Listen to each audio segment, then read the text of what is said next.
بسم اللہ الرحمن الرحیم۔ آپ سبھی ناظرین کو روحل وائس چینل میں دل کی گہرائیوں سے خوش آمدید اور خلوص بھرا سلام۔ اللہ پاک سے دعا کرتا ہوں کہ اللہ پاک آپ کی تمام جائز خواہشات کو پورا فرمائے، وسیع رزق اور آپ پر اپنی رحمتوں کے سائے ہمیشہ برقرار رکھے، آمین۔ حجر اسود کی تاریخ۔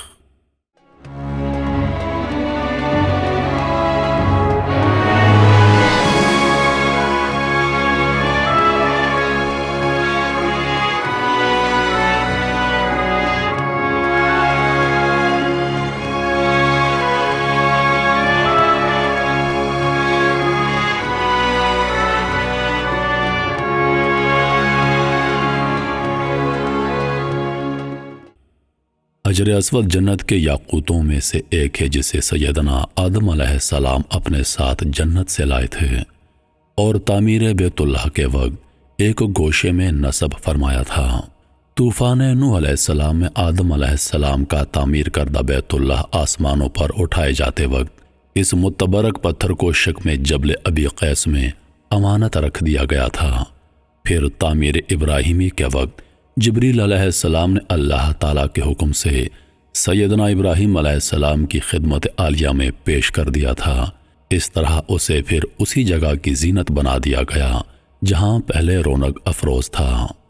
اس کے فضائل اور اوصاف میں حضور نبی کریم صلی اللہ علیہ وآلہ وسلم کے بہت سے ارشادات حدیث اور تاریخ کی کتابوں کی زینت بنے ہوئے ہیں، لیکن جنت کا یہ انمول موتی عالی مرتبت مقدس متبرک یاقوت گردش ایام کی ستم رانیوں سے محفوظ نہ رہ سکا۔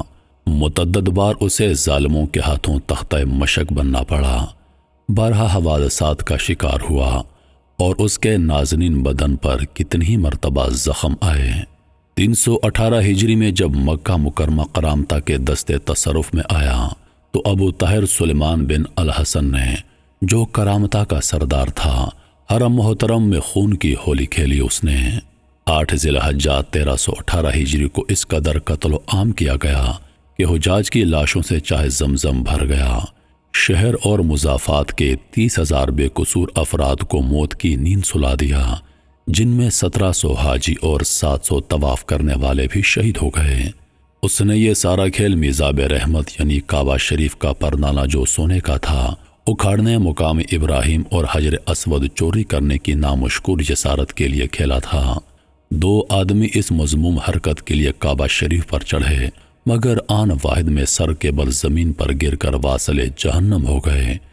مقام ابراہیم تو اس کے دستے تصرف سے مامون رہا، کیونکہ خدا میں حرم نے اسے پہاڑ کی گھاٹی میں کہیں چھپا دیا تھا۔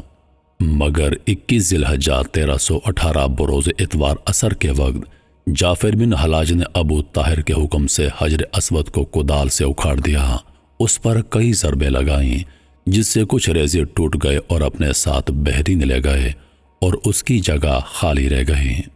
تقریباً 22 سال کا طویل زمانہ گزر جانے کے بعد بحرین کے شہر حجر سے بروز بدھ 10 ذی الحجہ 1339 کو یہ مبارک پتھر واپس ہوا۔ واپسی بھی معجزہ نما تھی۔ کرامتیوں سے بار بار واپسی کا مطالبہ جب زور پکڑ گیا تو انہوں نے یہ عذر پیش کیا کہ وہ پتھر تو دوسرے پتھروں میں مل جل گیا ہے، ان میں سے اسے الگ کرنا ہمارے بس کا روگ نہیں۔ اگر تمہارے پاس اس کی کوئی علامت ہے تو تلاش کر لو۔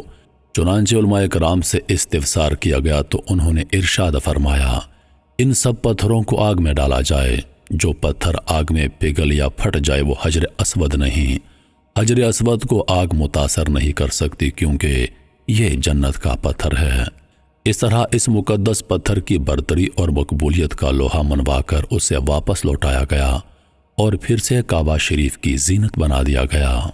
علامہ جلال الدین سیوطی رحمۃ اللہ علیہ نے لکھا ہے کہ یہ ظالم ابو طاہر چیچا کے عارضہ میں مبتلا ہوا، اس کا جسم پھٹ گیا اور نہایت ذلت کے ساتھ مرا۔ علامہ قطب الدین رحمۃ اللہ علیہ فرماتے ہیں، ابو طاہر کرامتی بدبخت کو ابرہہ کی طرح بیت اللہ کے بجائے اپنے شہر حجر میں حج کا اجتماع کرانے کا جنون دماغ میں پیدا ہوا۔ اس نے اس غرض سے ایک عالی شان محل بنوایا جس کا نام دار الحجرہ رکھا۔ چنانچہ 1318 ہجری میں حج کے ایام میں ایک لشکر جرار لے کر مکہ مکرمہ پر حملہ آور ہوا۔ طواف کرنے والوں، نماز پڑھنے والوں اور احرام کی حالت میں حاجیوں پر دستے ستم دراز کیا۔ ہدیے کے حرم محترم کے اندر بھی بے دریغ قتل عام کیا گیا۔ شہر کے علاوہ گرد و نواح میں قتل عام کا بازار گرم کیا۔ 30,000 بے گناہ انسانوں کے خون سے اپنے ہاتھ رنگین کیے۔ اس قدر روح فرسا واقعہ کبھی رونما نہیں ہوا تھا۔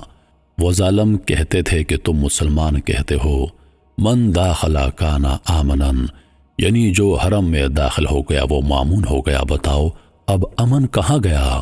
علامہ ابن خلدون رحمۃ اللہ علیہ فرماتے ہیں، ابو طاہر نے کعبۃ اللہ کا دروازہ اکھاڑ پھینکا، غلاف کعبہ کے ٹکڑے ٹکڑے کر کے اپنے فوجیوں میں بانٹ دیے، حجر اسود کو اکھاڑ کے ساتھ لے گیا، اہل مکہ کے گھر بار اور مال و متاع کو لوٹ لیا۔ اس نے روانگی کے وقت یہ اعلان کر دیا کہ آئندہ سے حج اس کے ہاں ہوا کرے گا۔ خلافت مستکفی کے عمران نے بہت کوشش کی کہ کسی طرح حجر اسود واپس آ جائے۔ انہوں نے 50,000 سرخ دینار کی پیشکش کی مگر کرامتی ٹس سے مس نہ ہوئے۔ وہ ابو طاہر اس خیال فاسد پر قائم تھا کہ یہ ناپاک جسارت اپنے امام عبید اللہ المہدی والی افریقہ کی خوشنودی کے لیے کر رہا ہے، لیکن جب منصور اسماعیل نے کیروان سے حجر اسود کی واپسی کا مطالبہ شدت سے کیا اور ادھر عبید اللہ المہدی نے بھی ابو طاہر کو سختی سے ڈانٹا کہ اگر حجر اسود واپس نہ کرو گے تو پھر جنگ کے لیے تیار ہو جاؤ، اس لیے مجبوراً 1339 ہجری میں واپس کرنا پڑا، جبکہ اسے قبل خلافت مستکفی کی جانب سے 50,000 دینار کے عوض بھی واپسی کا مطالبہ مسترد کر دیا گیا تھا۔ طواف کی ابتدا حجر اسود کے سلام سے ہوتی ہے۔ یہ جنت کا پتھر ہے جس میں اللہ تعالیٰ نے انسانوں کے گناہ جذب کرنے کی عجیب تاثیر رکھی ہے۔ چنانچہ نبی کریم صلی اللہ علیہ وآلہ وسلم نے ارشاد فرمایا، جس وقت حجر اسود جنت سے اترا وہ دودھ سے زیادہ سفید تھا، پھر آدمیوں کے گناہوں نے اسے سیاہ کر دیا۔ ترمذی شریف کی ایک روایت میں ہے، حجر اسود اور مقام ابراہیم جنت کے یاقوتوں میں سے 2 یاقوت ہیں، اگر اللہ تعالیٰ ان کی روشنی کو ختم نہ فرماتے تو یہ پوری زمین و آسمان کو روشن کر دیتے۔ نیز یہ بھی مروی ہے کہ حجر اسود قیامت کے دن اپنے بوسہ لینے والوں اور استلام کرنے والوں کے حق میں سفارش کرے گا، اور اس دن اللہ تعالیٰ اس کو زبان اور ہونٹ عطا فرمائیں گے۔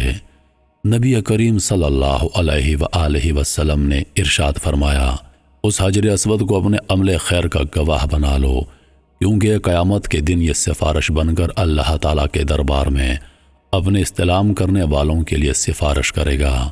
اس کی ایک زبان اور 2 ہونٹ ہوں گے۔ پیغمبر علیہ السلام سے حجر اسود کا بوسہ دیتے وقت رکعت اور وزاری بھی ثابت ہے۔ نیز آپ علیہ السلام نے اس کی تقبیل اور استلام کو گویا کہ اللہ تعالیٰ سے مصافحہ کرنا قرار دیا ہے۔ حضور علیہ السلام کا ارشاد پاک ہے، جو شخص حجر اسود کو ہاتھ لگائے گویا وہ اللہ تعالیٰ سے مصافحہ کر رہا ہے۔